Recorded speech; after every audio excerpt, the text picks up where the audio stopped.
Top researchers like David Rubian have singled out a gentleman by the name of Jim Sparks, who has almost complete total recall. His abduction experiences have brought amazing insight into an otherwise speculative alien agenda. Jim remembers more than any other individual I've come in contact with without the benefit of hypnosis. But his experiences not only are so vivid in what he's actually has gone through, but I can see that what he's telling is the truth. I think it's valuable that Jim Sparks has made a record in such detail of the information that's come to him, the language that he's taken down, the rapidity with which he notices that information comes to him in this process. And so it's very concrete and can be compared with what other people report, and again gives a certain authenticity and validity to it if we find that others are having the same experiences and putting down the same formulations and symbols, because it's not something that somebody could really make up on their own. There's an estimated hundreds of thousands or maybe even millions of people around the world who have abduction experiences that are fragmented, some with no conscious recall at all. Why are you one of the few that has almost 95% total recall? Well, I feel it might be for several reasons, but one in particular is that I never went along with any agenda that they had in mind.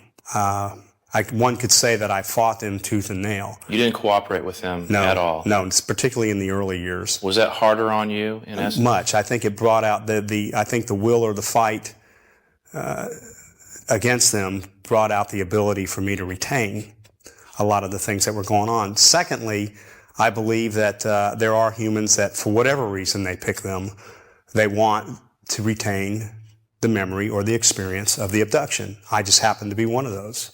What is your emotional state when you come face to face with these beings? Well, I've been dealing with them for 9 years now. The first several years, it was horrible. How horrible? Pure trauma. Well, for starters, you're somewhere that you don't want to be. That in itself is scary. I didn't want anything to do with this, period. I would imagine it'd be hard to accept the fact that it's happening at all. Oh, yeah. Well, getting into that, it's...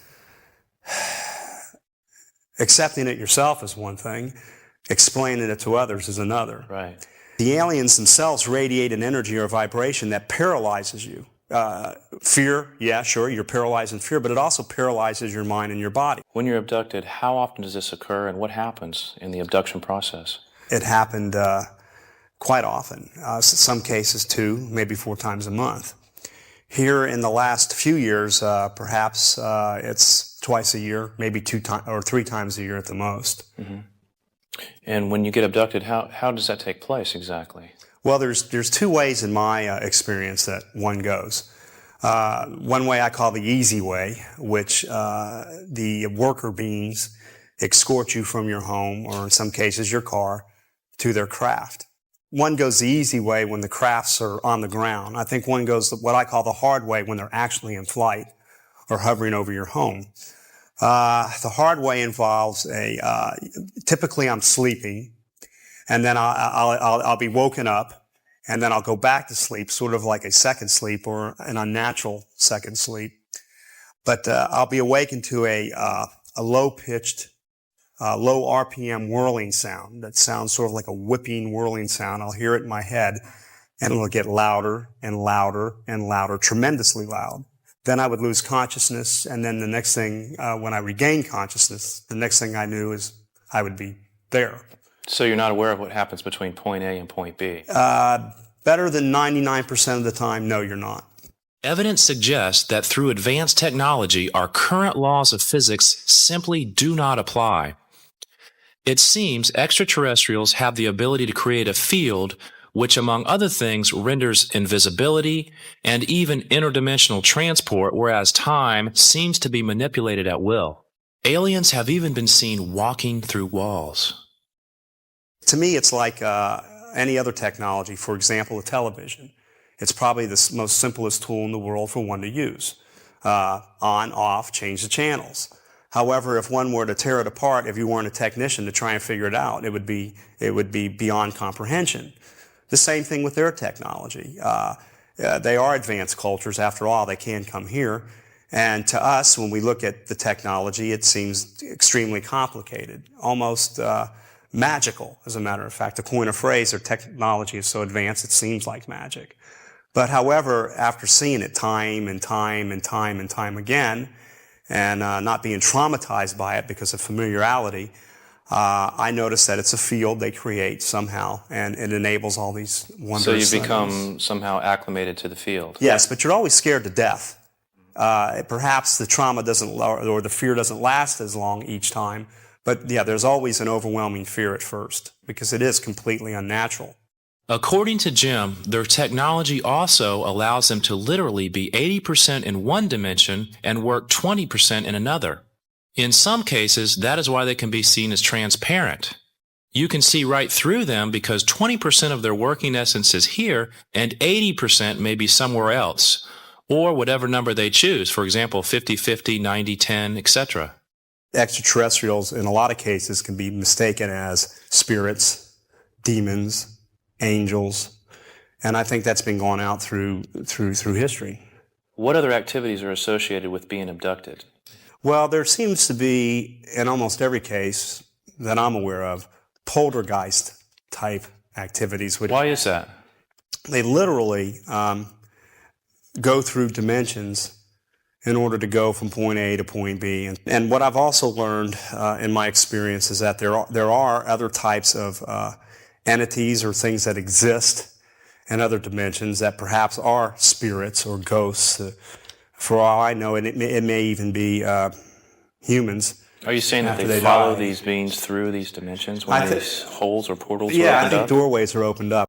After your return, then you hear noises. You do, or you can be angry, or if your emotions are really strummed up, something can fall in a back room. Now, how does that tie in? I'm not sure, but I do know things like that go hand in hand during and after the use of extraterrestrial technology. Most of the peoples of the earth, except the Western man of the past 200 or 300 years, has been aware of other intelligences that come from other dimensions and enter into our world. They were called spirits or devas or whatever, and they were accepted by other cultures. We've simply rid ourselves or destroyed the capability of perceiving this dimension of reality.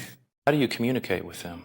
The main source of communication for them is telepathic. Mm-hmm. They do not speak. I know of no extraterrestrials that speak. There may be some out there. I've never seen or experienced any. No, we don't communicate, obviously, telepathically on this plane. Why do you think you can communicate with them telepathically in another, let's say, area? That's a good question. It's medical fact or science fact that we use only a very small percentage of our brains. I think that there are muscles in our minds that lie dormant or that are atrophied. And I think that these muscles can be activated. So I think once you get around an extraterrestrial's mind and they radiate or communicate telepathically, I think it begins to exercise the muscles that we have naturally that lie dormant. Mm-hmm. It wakes them up. Tell us more about the communication with symbols. Are there holographic images involved? They create holograms or images that literally hang in the air. For lack of a better explanation, I call it a hologram. For example? Sometimes before an abduction, not always, I would get the courtesy of a symbol just before being pulled. I like to call it pulled, abducted, to let me know what kind of abduction it would be. An example, a hologram of an owl would appear. When I would see something like that, that would tell me it's time for school. That's what would happen on that abduction. Some cases, a hologram of a medical instrument, something like a forceps would appear, and that would tell me this abduction would include medical procedures or semen extraction. In the early years, Jim usually found himself sitting at a table in an almost completely paralyzed state. In front of him was a screen in which he was forced to learn an alphabet, a number system, and symbols. Over and over again, he converted our letters and numbers to what he thought was their letters and numbers. As time has gone on, I don't believe that now to be their alphabet per se. I think it was a common ground form of communication. Nothing about this, any of this is conventional. The symbols literally, like the holograms, hang in the air. Interesting about the symbols, though, if I may explain. I had one experience where I read a story in regular language that I understand, our language, and I would say it was probably about 20 pages long. They could take the same story and put it in their alphabet that I was explaining earlier, which would only take perhaps a half a page. And then they can condense that half a page to a 50-cent coin piece like symbol, and all you have to do is look at it and understand. Obviously, their language is more condensed than ours and more effective as well. They have minds that think 10 to 100 times faster than ours do. They have to slow themselves way down to communicate telepathically. In fact, as the more I got abducted, the less they wanted me to rely on telepathic communication and more on the symbolic communication. You described worker beings in your book. Right. What do you mean by worker beings compared to aliens? Is there a chain of command here?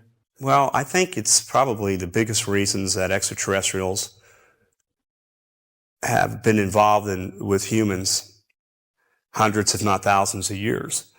I think that they take or extract the raw material that they need in order to create just that, worker beings. I think these are the same beings that most abductees describe. They're the small, atrophied, large head, large teardropped eyes looking creatures. Those are the workers. And then there are the aliens that I call the true aliens, at least in the species that I'm familiar with. They're a little bit taller, and they seem to have a run of things. So yeah, there's workers and there's supervisors, for lack of a better definition. Now, workers, is this a subspecies? Is it a created species? Yes, it's created, purely. Besides semen and ova extraction, what else are they interested in? Emotions and our ability to reproduce. Do they have emotions? No. None at all. If they do, it's a higher form, or it's a form that I don't understand. The best way I could describe that would be if I was a child, an infant, and I wanted ice cream. Although my father or my mother knew it would be time for a nutritious meal, I would scream and yell like a baby that I would be, that I want ice cream, and I would think mom and dad have no feelings and no emotions because they want me to eat vegetables. So perhaps, if you can see where I'm going with this analogy, as humans, our emotions relative to theirs, it's almost the same thing. But I'm not saying they all don't have emotions. I'm saying the ones that I've been dealing with, or have been dealing with me, I should say, in particular, seem very emotionless. There are other races that seem to have emotions, and those are the scaled ones. I think they're commonly referred to as reptilians. In a sense, it seems like they're almost farming us. In fact, I think you couldn't put it in a better way. I think that they have been using raw materials from human beings to make these worker beings. Semen from men, genetic material, ova or eggs from women. And I think they've been doing this to human beings in secret. Maybe thousands of years. Besides raw materials for, let's say, worker beings, what other resources do they need from us, or do they steal from us in a sense? Well, I don't know if it's necessarily stealing. It's almost something like what we would do with cattle. Thank God they don't eat us. We do take care of a cow's medical need. We make sure that they have a nice pasture to graze on and so forth. Unfortunately, at the end, they end up at your grocer's freezer.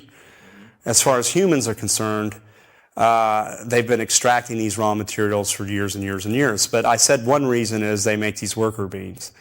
Another reason I feel almost certain of is for their own longevity. In other words, they have a technology that can extract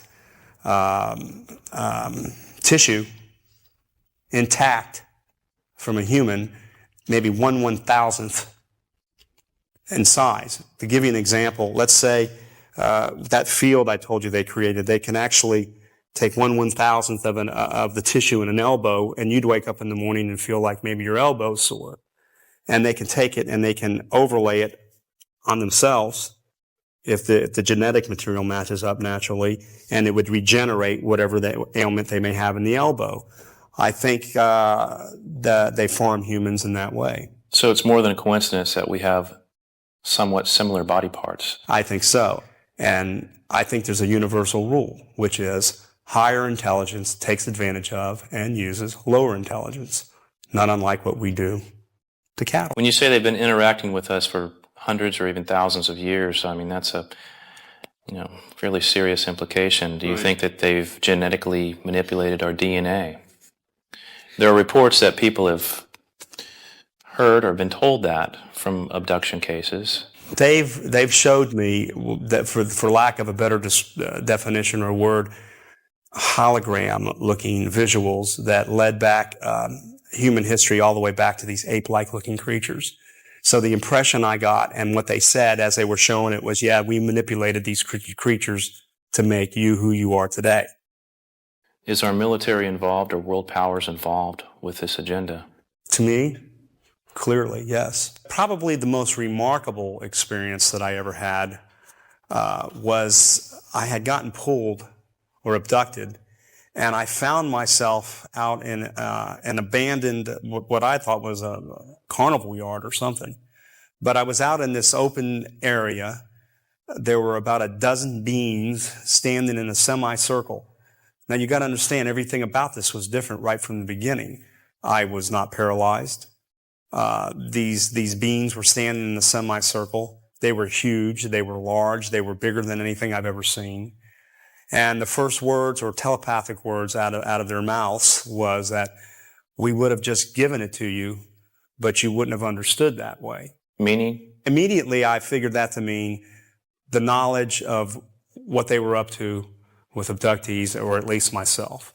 During this meeting, Jim was told that it was true that there was contact made between extraterrestrials and world powers. It was true our government was made aware of environmental problems. It was also true that, among other things, technology was given to us in order to stop using nuclear weapons. And according to them, we broke our agreements by making weapons and money out of the technology exchanged. I think if you can take two generals or several generals and they're sitting back listening to this and they're thinking, yeah, well, they're benevolent. All of this is well and good. But my God, these guys can come and go in our skies as they please. Mm-hmm. They can take people in the middle of the night and there's nothing we can do about it. We need to buy time. We need to negotiate whatever needs to be done so we can catch up with this technology to defend against these guys. You know the military's going to think that way. It's their job to think that way. They're sworn to protect this country. How else can they think? Why didn't they tell the average citizen in that day that these things were happening? We were just getting out of World War II. Orson Welles' experience, I think, showed a lot. I think the closest thing to extraterrestrials in those days was a swamp monster relative to how experienced people are today. And of course, once again, the paranoia that these creatures can come and go as they please. What if, and I can see military minds thinking this way easily, and I don't blame them. What if we didn't agree with what they wanted to do? What could we do about it? So I think that in those days, they bought time. The human psyche as a whole, the collective consciousness of humanity is beginning to respond to these stories and these events, and we are beginning to change our consciousness about this subject matter. Not only has public awareness increased, evidence suggests that certain unnamed organizations who have knowledge to extraterrestrial existence would like to speak out publicly, but can't for fear of prosecution. I don't think the government fears so much that if it were to come forward with the truth, people would panic in the street, or the stock market would drop, the church would collapse. By God, we're human beings, we're resilient. Human beings have always been that way. I think they're more concerned with, gee, what are you going to do to me? Because for the sake of national security, I think a lot of human beings and honest, law-abiding citizens have been hurt, tremendously so. Perhaps plenty of lives have been lost over this secret. People have been maimed. People have disappeared, and this goes on and on and on and on for the sake of national security. If you provide an avenue for government officials, perhaps even private industry, to come forward and speak the truth about extraterrestrials without being prosecuted, a lot of the technologies that we have, because we do have technologies that can change things for energy, water, and all those things, that we don't need to hurt the earth to derive the things that we need. There's technologies that can overcome all of that without polluting the earth at all. What touched me the most was they were really focusing on the environmental problems we're having. They really see these things literally from a different perspective, which is from outer space, high technology, perhaps from other dimensions, and they really see it as, if we don't take care of it, we will no longer be here. That clear, cut, and dry. They tremendously focus in Central and South America and the rainforest. They made it crystal clear the burning of those forests has to stop. It's the heart, it's the soul, it's the lungs of the planet.